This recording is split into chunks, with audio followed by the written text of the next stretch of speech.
So, welcome to Working from Home Lessons Learned over the Past Year. I am Kate Meredith, Commuter Services Vice President, and we are so glad that you could join us today. Before we begin, a couple of quick notes. Please use the Q&A feature to submit your questions anytime during the presentation, and we will answer questions at the end. We are recording today's session, and we will send a link as well as the slide deck after today.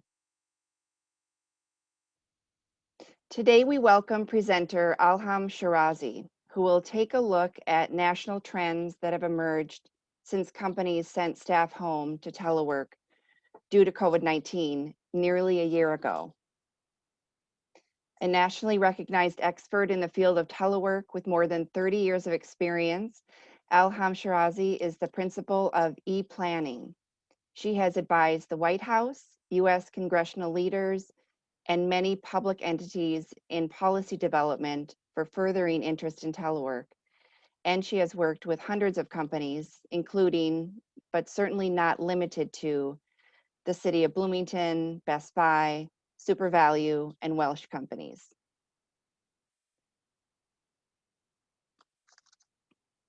Alham is a longtime consultant with Commuter Services and has helped us to develop many of the telework resources we share with employers and commuters.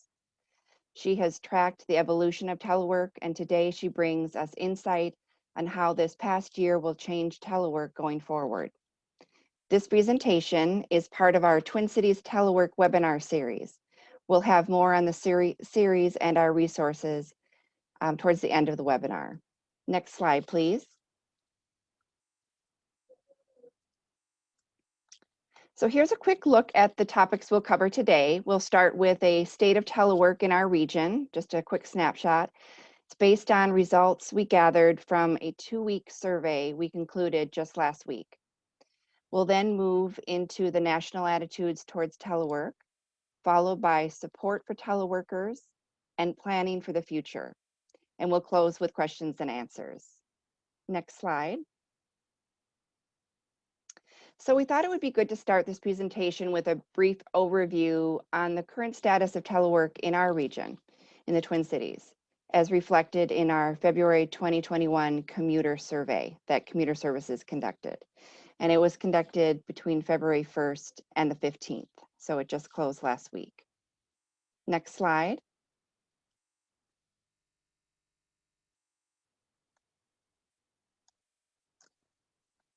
Alrighty. So this survey included return to work commute data and commuter demographics. So we'll just touch on some of the telework related statistics here.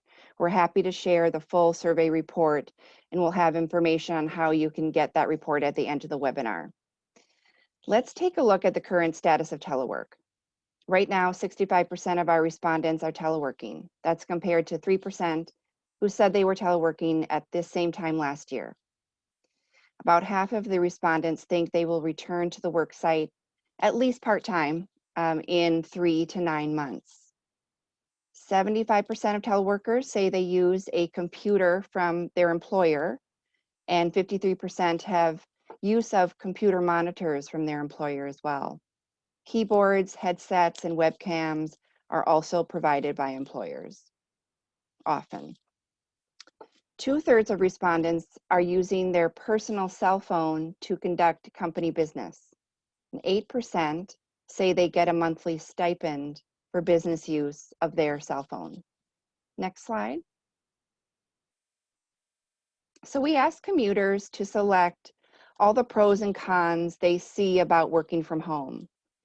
Feeling isolated tops the list of challenges cited by commuters who responded with 44%.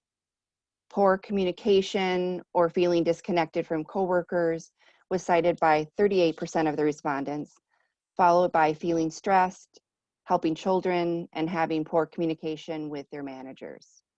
On the other hand, 77% of respondents said that saving time on their commute was a positive to working from home, followed by the 61% who cited saving money. Respondents also like that they have more time with family, they feel more productive, they say there are fewer distractions at home as well.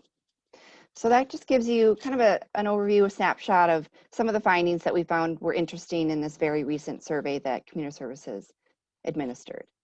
So let's dive into Alham's data. Thank you, Alham.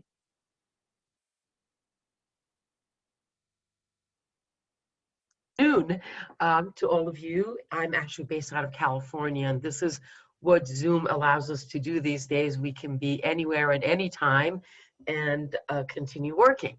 Kate, thank you very much for the introduction and for setting the stage. What I'm going to do first is talk about what work from home has looked like, which is something I call extreme teleworking. Talk about what the start dates are starting to look like for whatever that return to the work site may look like, and a little bit about productivity.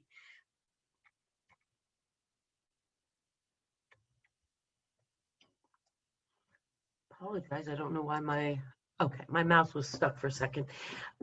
So when, about a year ago, we got information that, about COVID-19, what happened is that not only did employees go home to work, which is typically what would happen during a telework program, but, the rest of their household went home.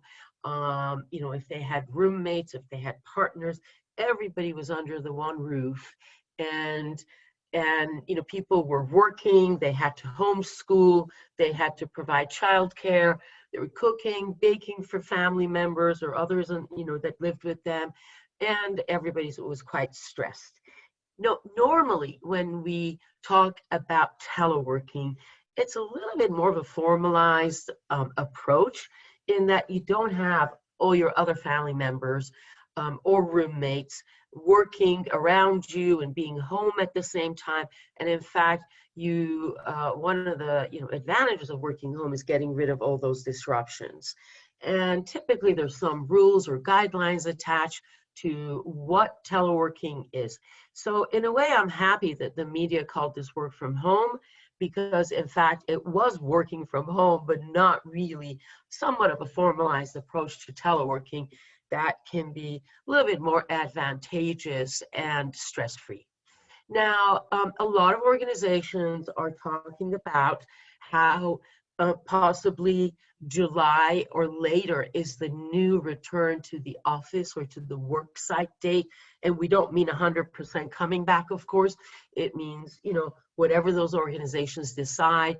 But increasingly, companies from Ford, Microsoft, Target, New York Times, Google, the list just goes on and on. As you can see, Uber, Slack, Airbnb, and last week Salesforce was the latest to join this list, saying that actually they were going to allow their employees to work remotely on a permanent basis. So for some organizations, this idea of teleworking is part and parcel of the future, but it doesn't mean necessarily that 100% will be working at home. And this is a very recent survey that was conducted by PwC. And what this survey did show that by July, 75% of executives anticipate at least half of the office work force will be back on site. And the other few things that I want to point out about these slides, you'll have them later and you can take a more detailed look at them, is that the rollout of the vaccine is allowing for some confidence in returning to the office in a hybrid manner. But as we know, rollout has been slow or a little bit problematic, and hopefully the pace is going to pick up dramatically in the next couple of months.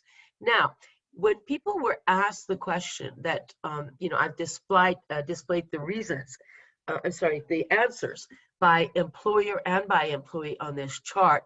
The question was, by when do you anticipate at least 50% of your office workers will be working in the office? And by January 22, only 2% of executives anticipate ever being at 50% capacity again. And only 18% of the employees were saying that they're not, they don't, they're anticipating not working, 50%, 50% at the office anymore. So those numbers are very small. And what this really shows is that, what we're looking at are, probably, smaller number of employees in the future working in the office. And as you can see, this goes as far as January 2021. Now, I really wanted to point out Microsoft's, guidance to what telework or flexibility means to them, because I think a lot of organizations are ending up in the same place. And what they're determining is that there are 3 features of having to be in the work site that will provide flexibility. One of them is actually the work site itself, meaning the place that you work, whether it's home, whether it's the office, whether it's the center, whether it's mobile. And they are, they're saying that there'll be flexibility on where employees work. There'll be flexibility on work hours, meaning when people start and end their workday, and also flexibility on the geography. Some employers don't want employees to be out of state. At a minimal, they may even expect someone to be, in the city or jurisdiction that they're located. But there's some that really are saying, we don't care. You can work from anywhere in the country, and as long as you can get your work done, we have our collaboration, that would be a possibility. As we know, the pandemic has resulted in a lot of people moving some of the more expensive states, ending up in states where they can afford housing a lot easier. Cisco also has done, there are a lot of people doing surveys in this environment globally. And this was a global survey of executives, employee experience experts, and knowledge workers. And what they found out, and this survey was in October of 2020, so it's a bit older, that 9 out of 10 employees are saying they want flexibility and autonomy, over when and where they work. And Cisco's VP told Reuters that companies have to probably reconfigure how they operate in the future to meet the new demands of workers, while again, I think making sure, that, they don't lose a grip on it, but, having effective communication and collaboration. So here are just a few tidbits. I'm not going to read all the data here to you, but according to Cisco, 58% of the employees will work 8 or more days each month from home. So that's about 2 days a week. And by the way, when we talk about hybrid scenarios, it's very interesting that even though surveys have been conducted in different parts of the country or globally, this hybrid number of 2 to 3 ratio seems to be where everybody zeroes in on, which means 2 days maybe on site, 3 days at home, or 3 days on, 3 days at home and 2 days on site. So this 3 to 2 ratio seems to give some comfort to both employees and the employers. 98% of meetings will have to include people who are joining remotely. As you know, we can't all get into a conference room until there might be herd immunity, and of course all the variants are discovered, so there's still a lot of unknown. And a lot of people still have frustrations with the number of virtual meetings when they're working at home, and in general with virtual meetings, because it's not the same as being together. The other data piece that I do want to share with you is that although close to 80% of larger organizations will increase work flexibility, a good half of them are talking about shrinking their office size. And about 90% of employees have frustrations with in-office experiences. FlexJobs does a lot of surveys in, since the pandemic, and they've usually catered to people who want to work remotely. And as you can see, over half of the respondents say that they have been more productive during COVID-19 when they've been working from home. And 95% of the respondents say productivity has been higher or the same while teleworking. Now, this may keep you wondering, so what percent are saying that productivity have reduced, or what are they saying in terms of their impact? The ideal situation for somebody to succeed in teleworking is that productivity is either the same or better. So I would bet that probably a good portion of those who don't think they're more productive are as productive. And one of the other trends that we saw, and I don't have a data piece here on it, that initially when we started working at home, people became a lot more productive, yet over time has kind of settled to, similar to maybe what was in the office or a little better. What are the reasons for this? Well, there are fewer interruptions at home. There's more focused time. Obviously, I think most of you have telework. It's a quieter work environment. It's more comfortable, and you don't have to deal with office gossip or politics.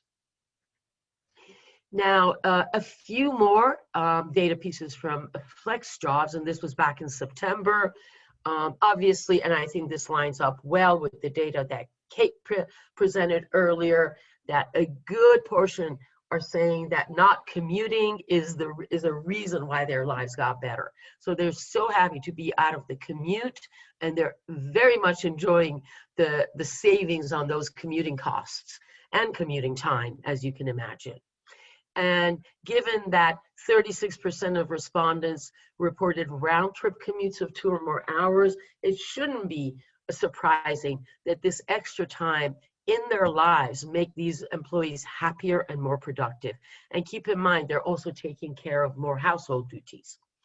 A lot of employees have also reported a good, almost 2/3, that they have better work-life balance. In fact, they have more time with their family and their children, more time with their partners, and the ability to take care of their pets. However, I don't want to paint a very rosy picture either, because people do sometimes, have a hard time because the tie between schools opening and employees being able to work productively, is there. And until, we have some idea of when schools and childcare locations can open up, I think we won't even see the true advantages of teleworking. Just a few more. 65% want to be full-time teleworkers. 31% of this, database wanted to have a hybrid environment. And a lot of people are not waiting for the pandemic to go away, because we don't know when that happens, but they've already talked to their managers about making this permanent. Let's talk a little bit about some of the challenges now.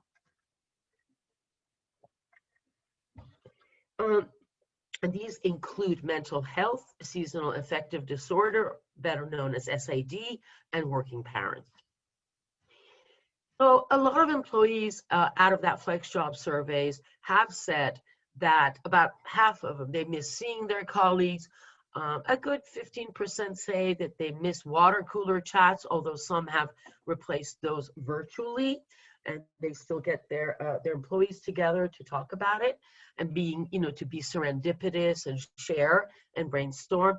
A good 10% say that they're lonely. By the way, millennials are having a harder time, during the pandemic in terms of feeling isolated and lonely. And this is probably because they haven't started their families yet. Often they may be living alone, and that's a hard place to be. And 7% said that they were distracted because they missed the office. But as you can see, the highest number on this chart is missing their colleagues. We miss that human touch. We miss, being, having a sense of camaraderie. And Some people worry about the impact of remote workforce on their mobility within the organization. Some people find it to unplug, and a lot of people, a good 40%, are saying they don't miss anything about the office. So there are people who are just enjoying being away, and based on flex jobs, only 4% would like to go back to the office full time. Now, I do want to share with you nationally, I've often found that number to be between 4 and 8%. There are always the people who want to be back in the office setting full time. Now, let's look at a little bit more with mental health. And this was a survey that was conducted by FlexJobs, but with Mental Health America. And what they, their survey showed was that employees who had poor mental health before the pandemic were 3 times more likely to have them, poor mental health during the pandemic. So it kind of lingers on and it gets worse. And right now, a lot of the attitudinal surveys that we see coming back do show that people are a little bit at a pressure point. I think initially everybody thought the pandemic would go away in a month or two, and then it just kept going on. And then with hope of vaccination, people got excited that maybe they could settle into a more hybrid schedule.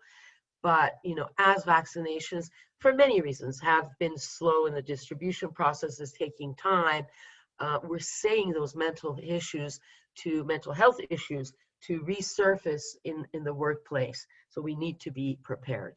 And about half of the employees who were surveyed for this Mental Health America survey said that they have the emotional support to, that they needed work to manage their stress.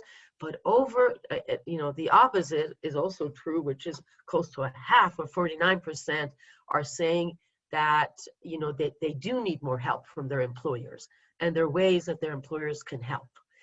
And for a little bit over half of the respondents, having flexibility was probably the number one, on the list, as recognizing some of the advantages, in working for the employer. And some other strategies that were of interest were encouraging time off and offering mental health days. And also, a lot of people felt that increased personal time off and better health insurance were the other ways to provide support. So, we all know the pandemic's been going on for a long time, so some of this should not be surprising. And for a lot of people, their days are just filled with meeting after meeting. And, depending on where you live and how open it is, it varies in terms of whether or not people can go out. However, living, in the state of Minneapolis, you do have, the cold weather, which can be an impediment for going out.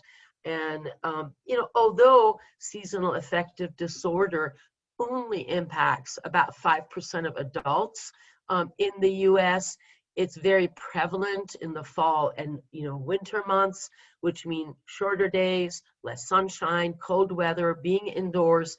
And, Mayo Clinic says that basically, if you're like most people with SAD, your symptoms start in the fall and continue into the winter, sapping your energy a little bit.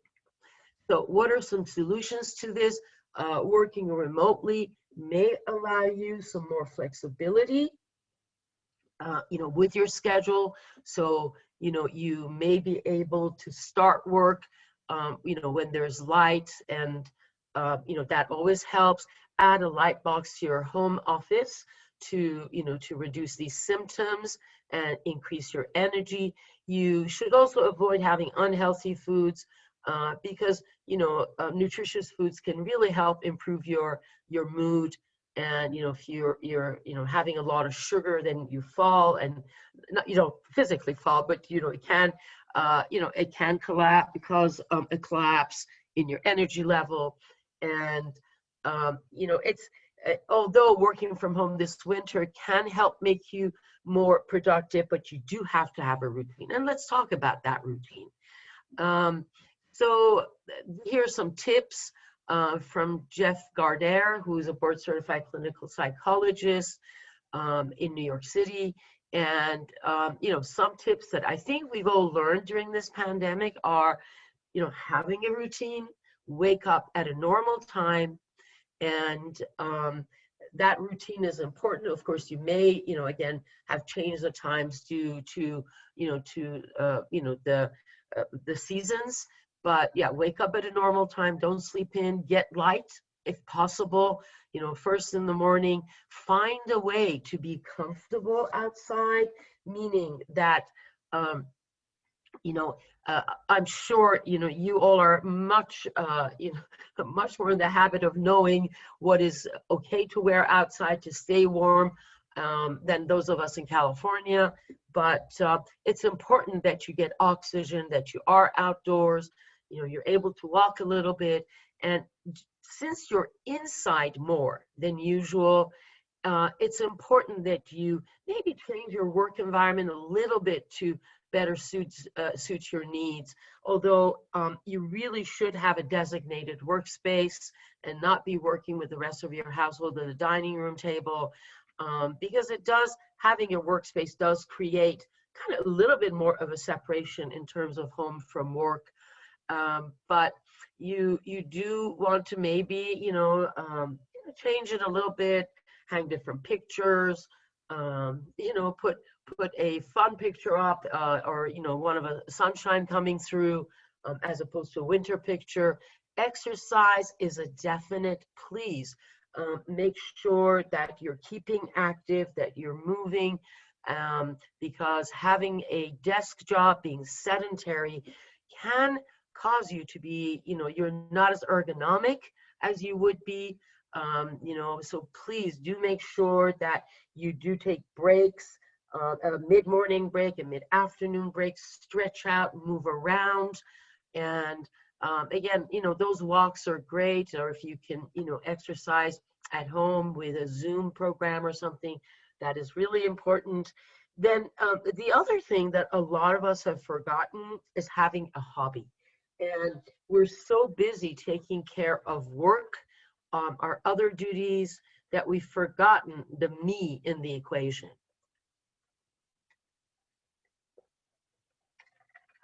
And so please try to remember, what is it that you like to have, you used to do, and try to find a way to invest in it again. Okay, let me keep going. We're also seeing that women are more stressed, especially women who are working, because and again, this is a study by McKinsey, so the source is really good. And I've seen this data come up in some of the other areas, in that between fathers and mothers were always a little bit more exhausted than fathers when they're teleworking, because in a lot of households, women still are taking taking on a lot of the home responsibilities. And in fact, senior level women were more exhausted than senior level men, probably because of the same factors.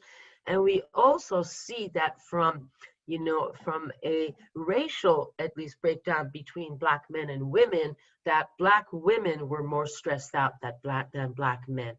In fact, some of the literature lately is pointing out that some women have downshifted their careers, or are getting pushed out of even the workforce at staggering rates, because of the pressures that the pandemic has caused.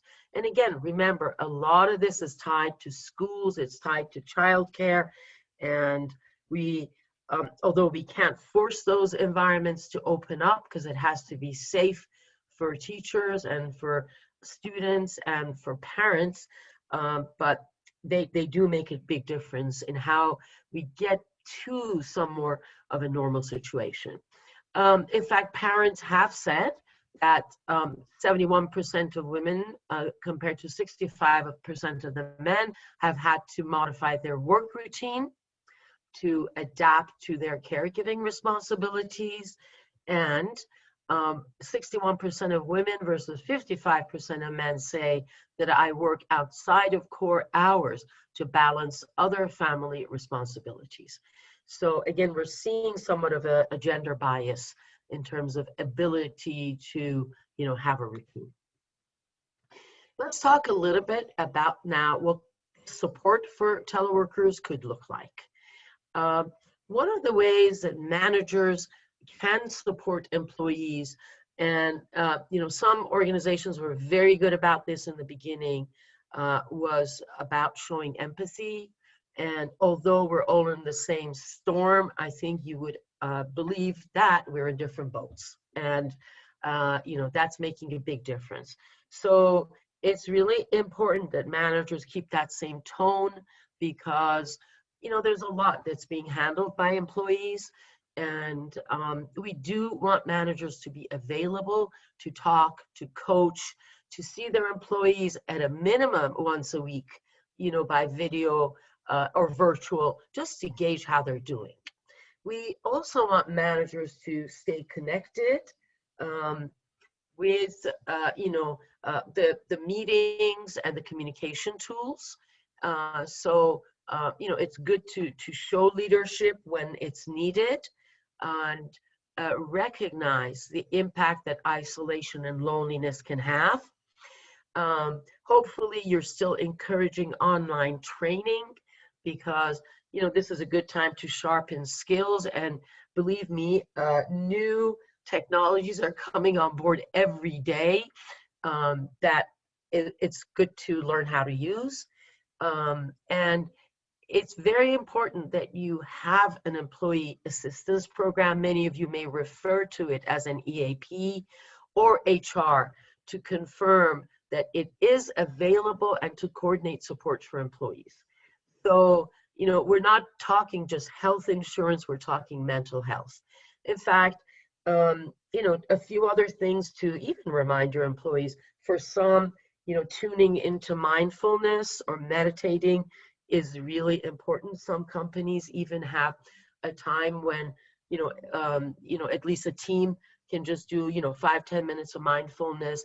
I was reading something very interesting last night, which was try to fake your commute for your employees. And that was, the commute was, as much as we were so happy not to have to commute, it was a buffer between work and home. And it might make sense to create some kind of a barrier, a fake commute between when you leave your home duties and you start your work duties, and give yourself some time to settle, think, be at peace. And when the day ends at work, make sure you have a breather before you jump to support your families. Now, a lot of organizations have greatly benefited from having collaboration and employee engagement type of exercises in place. So don't stop, celebrating birthdays because you're not in the office. A lot of times a manager is, they send just a $5 gift card for, a Starbucks. I'm not saying you all have to do that, but at least recognize birthdays, at team meetings. A lot of organizations have instituted a water cooler get together here and there. In fact, it's not bad. These are going to be events that employees don't have to attend if they don't want to, but you might want to have just a social 15 minutes as a break mid-morning, so employees can get together and, and just, relax and talk about maybe, what happened last night, or if they want to brainstorm, a few of them may want to get together. Have icebreakers, at some of the meetings, just to get the meeting going. You don't want to jump, and I'm not saying this has to happen all the time, but, have some icebreakers that you've thought about, such as, another company was telling me during a webinar yesterday that when they had an icebreaker, it was about what was the most frightening, moment in your life. And for someone, it was, jumping out of a plane, and, it varied for different people, but it kind of lent itself to, a good discussion. And virtual town halls are important. Huddles are extremely helpful. A lot of organizations do a 15-minute huddle a few times a week, meaning where every member of the team just gets up and says, here's what I'm going to do today. And that's the meeting, So you've got 5 or 10 people just say, this is my list today. And, it has to go quick and fast. And then, everybody then goes to their desk and they start, their work at home. And I'm hoping that you've had some social, non-work related, where managers can call in too, but it might be anything from a book club to a happy hour to share a recipe, meet my pet, meet my kid, and, other types of incentive programs that help remind your employees that they're part of your culture and that you care about them. Now, stipends for teleworking are starting to surface, and these stipends vary quite a bit from company to company, and some companies provide nothing.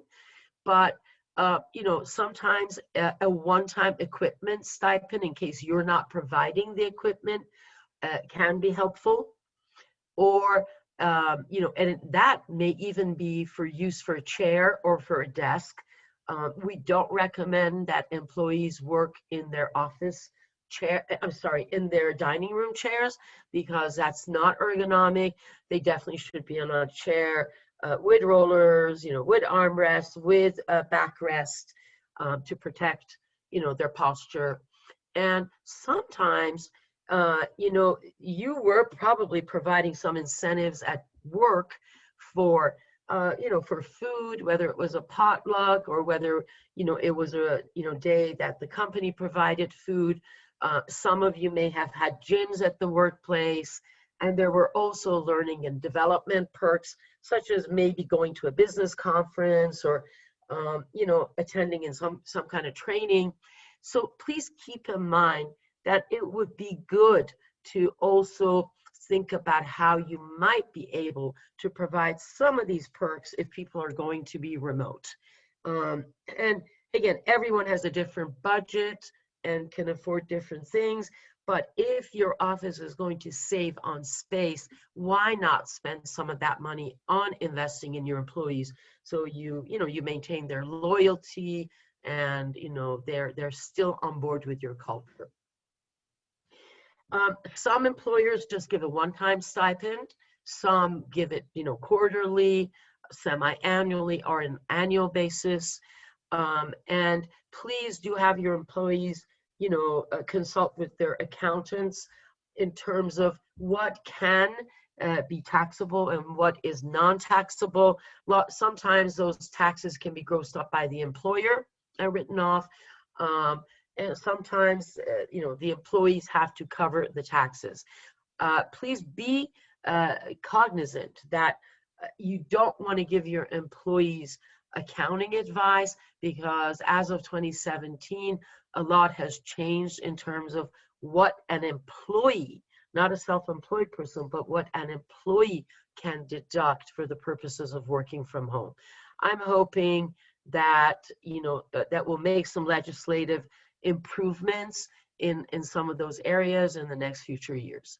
And, so your stipends are, as I mentioned before, there are 2 types. One is to help build their remote work environment, and another one is about having some of those perks. So I talked a little bit about people being stressed out now, and, fatigue is a word that is all over the literature. Excuse me as I have a sip of water. But there are people who are getting tired of being at home because it's an endless day between home and work. And there are other reasons that are causing fatigue from working from home. Please make a note of these signs, whether you're an employee or a manager. If you see that you or your employees are avoiding work, that's one of the signs. Another one is suddenly declining performance. You're an employee, they're always doing well, all of a sudden they're not as engaged, something's wrong. Another one could be apathy or exhaustion. When you look at your employee or you yourself, you're feeling exhausted, you're feeling tired. And what I mean, by looking at your employee is obviously, through a virtual meeting, and that's why virtual meetings are important. And also the inability to disconnect. If you see people are online, at long hours, this is not a good sign either. In fact, when someone sends an email at a later hour, they may be assuming that the other person won't read it till the next day. But sometimes what we're doing is forcing that other person to also come into, a conversation that they hope that they had left because the workday had ended. But what are some burnout busters? Highly recommend that, at times when you may need some quiet time, basically silence notifications and kind of activate an out of office response during certain time blocks. You just may need quiet time to get your work done even. So, make sure that your calendar is updated with all your information, when you're in meetings, when you're not, when you may be available. Please take time off. I hope that after a year of working from home, that you've managed to take some personal time off. For some of us, it may mean a staycation, or it may mean just getting out in nature a little bit if the weather allows. But, just staying in your town. However, you have to unplug. It's really wrong to be, waiting for the pandemic to go away to take time off. So you'll see that after unplugging for 3 or 4 days, you'll be greatly refreshed. I want to bring back this idea of have a hobby, because it pops up everywhere. As you can see in the picture, this person enjoys photography. For someone, it might be reading. For someone else, it might be painting, exercising, whatever it is, playing a musical instrument. Bring those back into your life. If you're feeling a little stuck in your job description, talk with your manager. See if you can either steer yourself out of it, or you can talk with your manager and figure out a way to make your work a little bit more exciting. Don't hide your concerns. Share them with your team, because you would if you were in the office, or share them with other friends, because you may learn from each other. It really doesn't help to hide your concerns, because it'll just make the problem bigger. And I bet you'd be surprised if you said, oh, I'm just tired, that how many other people are going to chime in, or I feel like I'm on another planet. I see these in emails that come to me where people have kind of messed up something, and I think we all have to be understanding. And why are video calls now? A lot of people are complaining about the Zooming in their days, and the Teams and the WebEx, and please do realize that some of these calls are draining, because we have to focus a lot more intently to get the information. It's a lot easier when we're sitting in a conference room, and it's also easy to lose focus when you're in front of your computer and just looking at people talk. And it also has to do with how we're processing information over video. On a video, a lot of times to show that you're paying attention is to look at the camera, and that may not be ideal for everybody. And we are also trying to get visual clues from people who are on that call, that video call, but it's very different than being in a conference room where you can see body language, or if someone's making funny eyes, or they're nodding their head.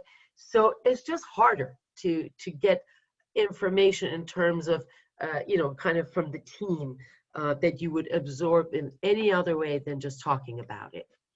What are some techniques? First of all, before you get into a virtual meeting, do give yourself a buffer time, because you want to take some time to settle, relax, think about what you want to do. When you get to the meeting, if possible, if it's a small team, take the time to say hello or say a line, about something, so that you've taken the time to greet everyone. Because, we would always wave to each other, greet hello when we were in the room. Reduce your on-screen stimuli, because it's easy to lose focus. Choose speaker view if you just want to pay attention to the person who's talking. And if it bothers you to see yourself, block self-view. However, a lot of people have found that they block self-view and they're in speaker view, but they start multitasking.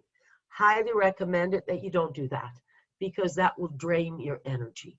Try to just, stay with the conversation.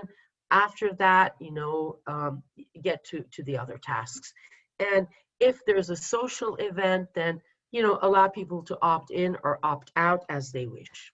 Now, a few other techniques that I have found very useful is, we used to use our phones and they were perfect, or emails.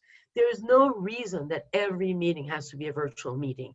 Pick up the phone, honestly. And I don't know, I guess somewhat with people who are younger, you have to first text them and then call. But, I grew up in a generation where it was okay just to call. You wouldn't announce that I'm going to call, and the other person would either answer or not answer. Luckily, our phones have a lot of features that they can take a message, but try, bringing the phone back. And in fact, if you don't know someone well, first have a phone call, then go to video. I find that, getting to know people that way is a lot more fruitful. And have a work itinerary for that meeting. If you need to switch up your setup, meaning if it's okay, to go into another room and talk, that might be another way to keep your information. And remember that this is a new place that we're all learning to accommodate as we go forward. Our brains are taking some time to get used to this way of meeting. So planning for the future, our contracts necessarily, I'm going to talk about policies, and I just do want to leave you with a few thoughtful steps, and they are, make sure that moving forward, maybe you've navigated very informally until now. Moving forward, please start thinking about what would your formal practice look like? What does eligibility look like? Have some return to the workplace guidelines, and this doesn't mean that everybody goes back. It just means, what would that return look like? We've talked about the future being hybrid. We've talked about thinking about stipend programs. Not all employees will want to be remote all the time, and a one-size-fits-all is not going to accommodate the workplace of the future, or even 2021 or 2022. Consider hoteling. If you have the ability for people to hot desk, share desks, if you have a group A and a B, it might make sense to, cut back your square footage, and the office becomes like a hotel where you reserve the need to go in. And that's where the concept of hoteling comes from. And sustainability is very important to people who are looking for work, and people think a lot more environmentally these days.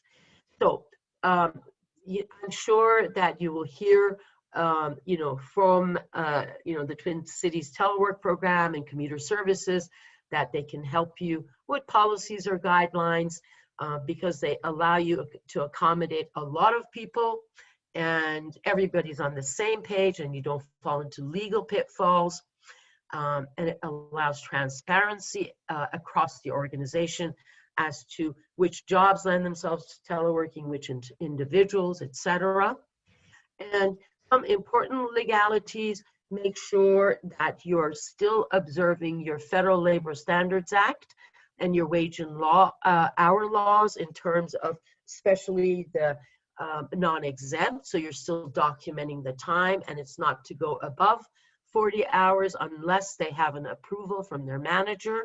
Workers' comp, when employees work at home, applies to the home.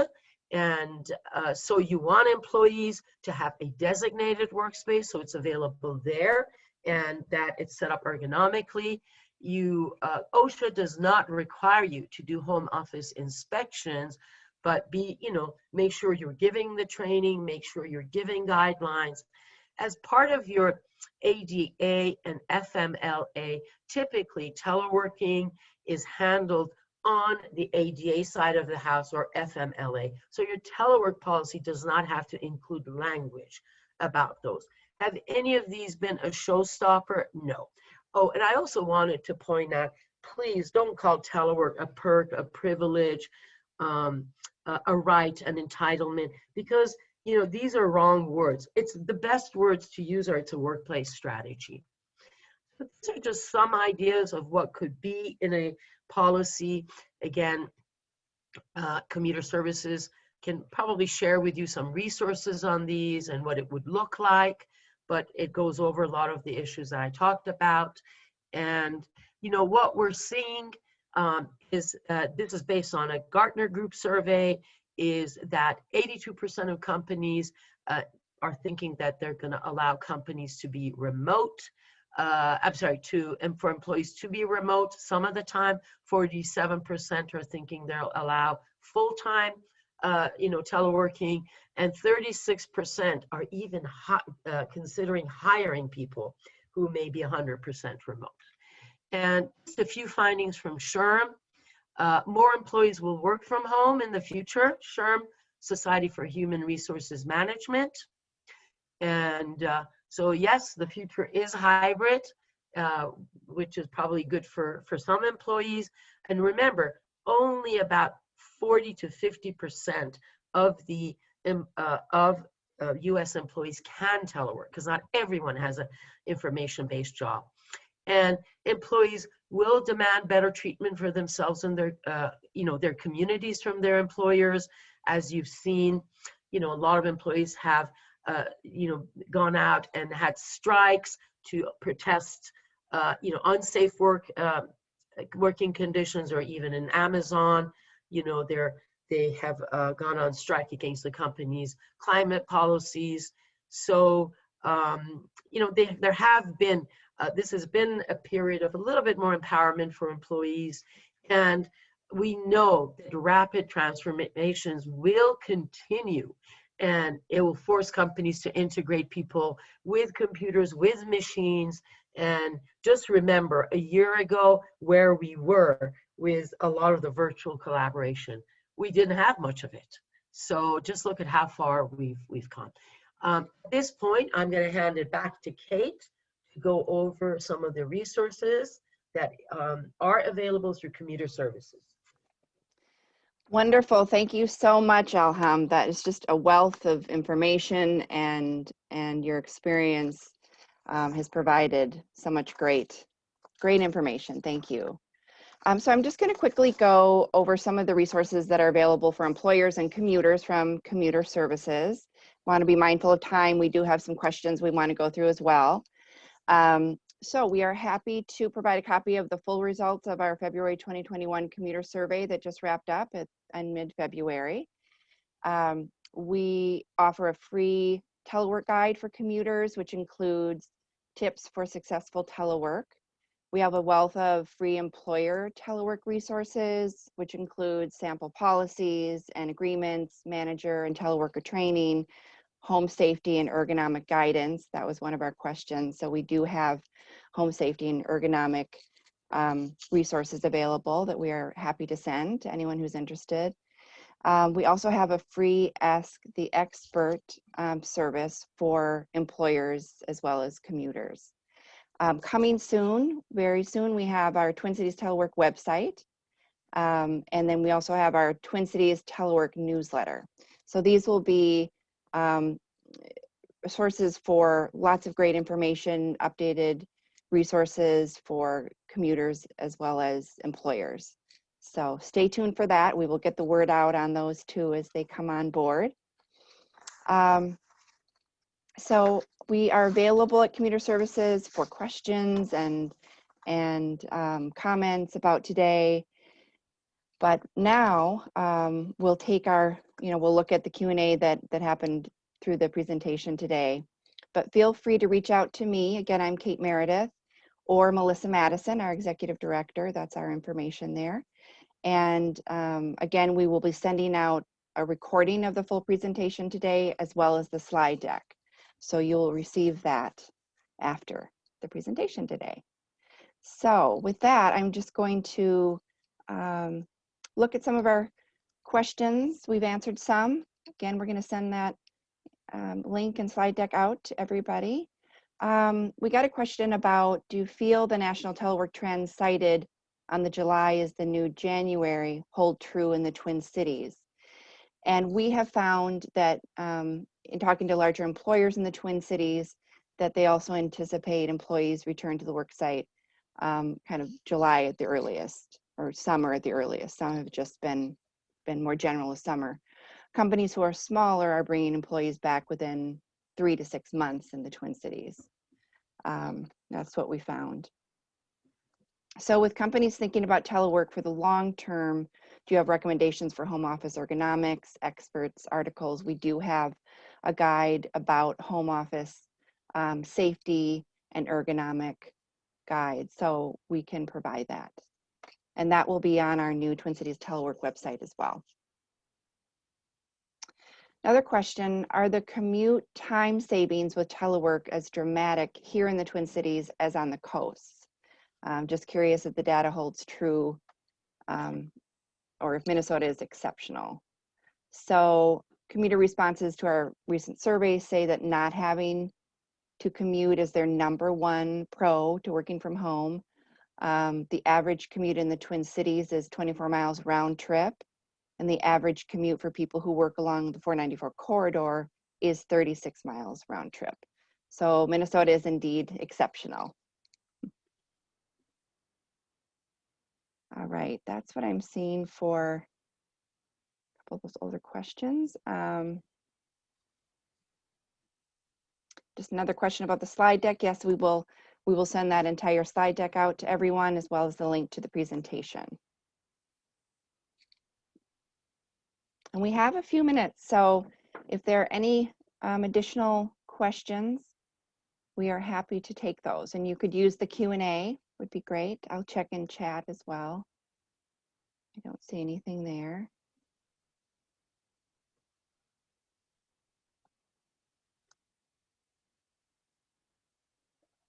Okay.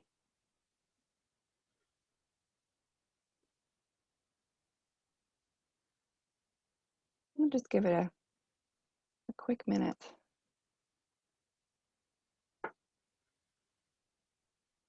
Ilham, do you have any parting thoughts? Lots of great information. I think this will be very useful. I just, I hope that now you take the time as organizations to start thinking really about how will telework be part of your environment in the future, because I really believe that again, as the boomers are going to start retiring, as you get younger people in the workplace, flexibility is going to be something they want. So we've got to be prepared. Now, again, it has to fit your corporate culture, your company culture, but I think the more we start putting a little bit more of a formalization around work from home, the better we will fare. Yes, definitely. I agree. All right, we do have a new question. Is Minnesota exceptional because we travel longer times or distances, or shorter time distance for our commutes? I mean, I heard think, you.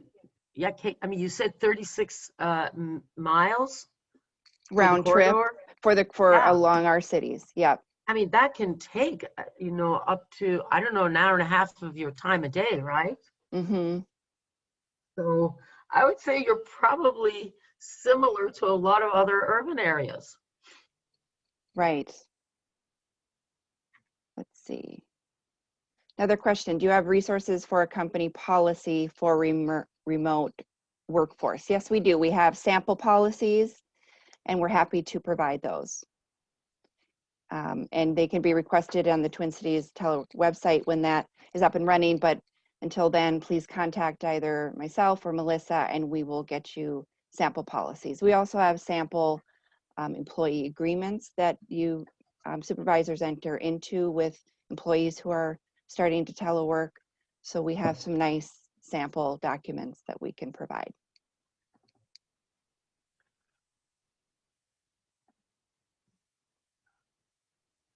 Okay.